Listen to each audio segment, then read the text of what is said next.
తాకట్లో ఉన్న మీ బంగారం ఈ రోజు ఎంత ధర చేస్తుందో కొమ్మూరి గోల్డ్ వాళ్ళకి కాల్ చేసి ఫ్రీ గోల్డ్ కాస్ట్ చెక్ చేసి చెప్తారు. ఇప్పుడే అందిన వార్త, వైసీపీకి మరో షాక్.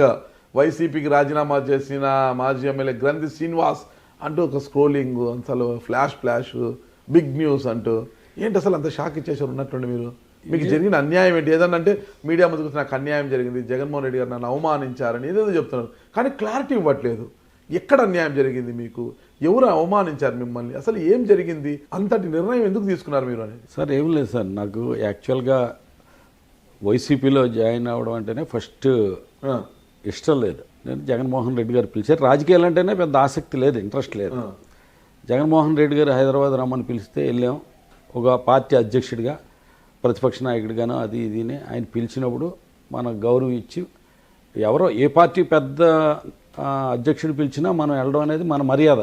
వాళ్ళకి ఇచ్చి గౌరవం మనం, అది మనకి ఇష్టం ఉన్నా లేకపోయినా వెళ్ళి కలిసేవాడిని, కూర్చున్నాం. అప్పట్లో పార్టీ జిల్లా అధ్యక్షుడిగా చేయమని అడిగారు. సరే ఆయన ఎదురుకుండా ఊ అని చెప్పేసి మన్నాడు వెళ్ళి సుబ్బారెడ్డి గారికి నేను నా వల్ల కాదని చేయలేనని చెప్పి వచ్చేసాను. నేను వచ్చేసిన తర్వాత నెక్స్ట్ అదే జగన్మోహన్ రెడ్డి గారు పశ్చిమ గోదావరి జిల్లా పర్యటనకు వచ్చినప్పుడు, పోలవరం నియోజకవర్గంలో పర్యటిస్తున్నప్పుడు ఆయన నన్ను క్యాకేసి పక్కన కూర్చోబెట్టుకుని మాట్లాడారు కదా, ఒక టీ ఇచ్చి మాట్లాడారు. మనకు ఆ రెస్పెక్ట్ గౌరవం ఇచ్చారు కాబట్టి మన జిల్లాకు వచ్చినప్పుడు ఒకసారి మర్యాదగా వెళ్ళి కనపడి రావడం అనేది అది సంస్కారం అనిపించుకుంటుందని చెప్పి అక్కడికి వెళ్ళి ఆయన కలిసినప్పుడు ఆయన కండవేసి జాయిన్ అవ్వమంటే నేను జాయిన్ అవ్వనని చెప్పాను. జాయిన్ అవ్వనని చెప్పి వచ్చేసిన తర్వాత జక్కంపూడి విజయలక్ష్మి గారిని, జక్కంపూడి రాజా, ఇంకా అనేక మందిని, సర్రాజు గారు అని, మేకా శేషబాబు గారు, ఇటువంటి వాళ్ళ ఒక టీం. మోషన్ రాజు గారు కూడా వచ్చినట్టున్నారు అప్పుడు? లేదండి, ఆయన రాలేదు.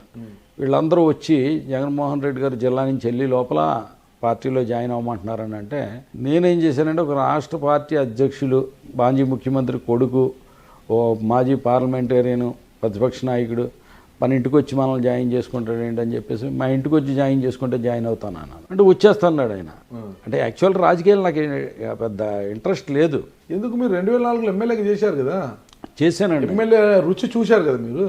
ఎమ్మెల్యే రుచి అనేది సర్వీసే కదండి. నాకు పర్సనల్ లైఫ్ ఉండాలా, పర్సనల్ లైఫ్ అనేది ఉండాలా. రాజకీయాలు అంటే ఇంట్రెస్ట్ లేదా మీకు? ఎందుకో మరి అంత ఇంట్రెస్ట్ లేదండి. స్ట్రైట్గా ఒక ఆన్సర్ చెప్తారా మీరు? రాజకీయాలు అంటే ఇంట్రెస్ట్ లేనప్పుడు 2004లో మీరు ఎమ్మెల్యే, అవును, 2009లో urban bank, BCUP, Bhimavaram cooperative urban bank పాపము, ఆ పాపం మరకలు మీకు అంటడంతో అప్పుడు రాజశేఖర రెడ్డి గారు మీకు టికెట్ ఇవ్వలేదు. 2009లో మీకు టికెట్ ఇవ్వని కారణంగా కాంగ్రెస్ పార్టీ కార్యాలయాన్ని తగలబెట్టారు. మీరు తగలబెట్టారా, మీ అనుచరులు తగలబెట్టారా అనేది మళ్ళీ అది తర్వాత ప్రశ్న.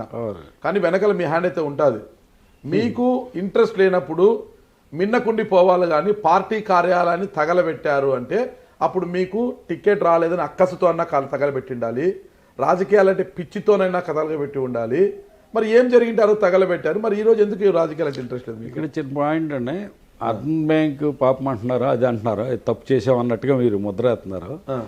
యాక్చువల్గా 2004లో నేను ఎమ్మెల్యే అయ్యాను. ఎమ్మెల్యే అయిన తర్వాత అర్బన్ బ్యాంక్ రిజైన్ చేయాలి. ఫస్ట్ మీరు అర్బన్ బ్యాంక్ చైర్మన్గా చేశారు, తర్వాత ఎమ్మెల్యే అయ్యారు. నేను ఎమ్మెల్యే అయ్యేసరికి అర్బన్ బ్యాంక్ చైర్మన్గా ఉన్నాను. అవును, 2004లో. 2005లో రిజర్వ్ బ్యాంక్ ఏం చేసిందంటే సెక్షన్ 35A అని పెట్టింది. ఏదైతే డిపాజిటర్స్ అందరూ ఉన్నారో, డిపాజిటర్స్ అందరికీ 1000 రూపాయలకి మించి వాళ్ళకి డిపాజిట్లు ఇవ్వద్దు, చెల్లించొద్దు అని ఇచ్చింది. ఇది చేసింది ఎవరంటే రిజర్వ్ బ్యాంక్ చేసింది. కానీ మీరు మీ దగ్గర ఉండే ఫండ్ అంతా తీసుకెళ్లి Vasavi bank, Charminar bank, nationalisation బ్యాంకులో కాకోకుండా వాటి దగ్గర డిపాజిట్ చేశారు కదా మీరు? సార్ అది కాదు, అవి దివాలా తీయడంతో మీ డబ్బు కూడా దివాలా తీసింది కదా. దీని గురించి అయితే కనుక పవన్ కళ్యాణ్ గారు వచ్చి ఇక్కడ విమర్శించినప్పుడు టోటల్ మొత్తం సిస్టమ్ గురించి అంతా కూడా నేను చెప్పాను గతంలో ఇంటర్వ్యూ మీరు చూస్తే.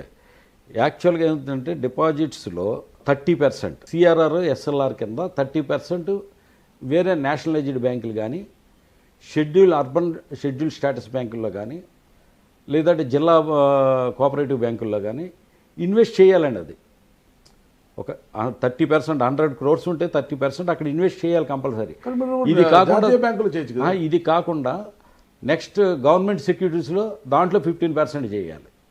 నేషనలైజ్డ్ బ్యాంకులకి ఇక్కడ పెద్ద బ్లండర్ మిస్టేక్ ఏంటంటే, అర్బన్ బ్యాంకులకి డిపాజిట్ మీద ఎంతైనా ఇంట్రెస్ట్ ఇచ్చుకునే స్వేచ్ఛను అనేది రిజర్వ్ బ్యాంక్ ఇచ్చింది. అర్బన్ బ్యాంక్ డిపాజిట్స్ ఏదైతే సేకరిస్తున్నామో దాని మీద ఎంతైనా ఇంట్రెస్ట్ ఇచ్చుకోవచ్చు, 15% ఇచ్చుకోవచ్చు. 20% ఇచ్చుకోవచ్చు డిపాజిటర్కి. అయితే 12.5-13% డిపాజిటర్కి డిపాజిట్ మీద ఇంట్రెస్ట్ ఇస్తున్నప్పుడు దాని మీద బ్యాంక్కి 1%, 2% లాభం వచ్చేటట్టుగా, అంటే 11% ఇస్తే 13% మనం డిపాజిట్ చేయాలి. ఈ 30% ఒకవేళ 12%కి ఇస్తే కనుక కనీసం 13.5కు ఎంతో డిపాజిట్ చేయాలి.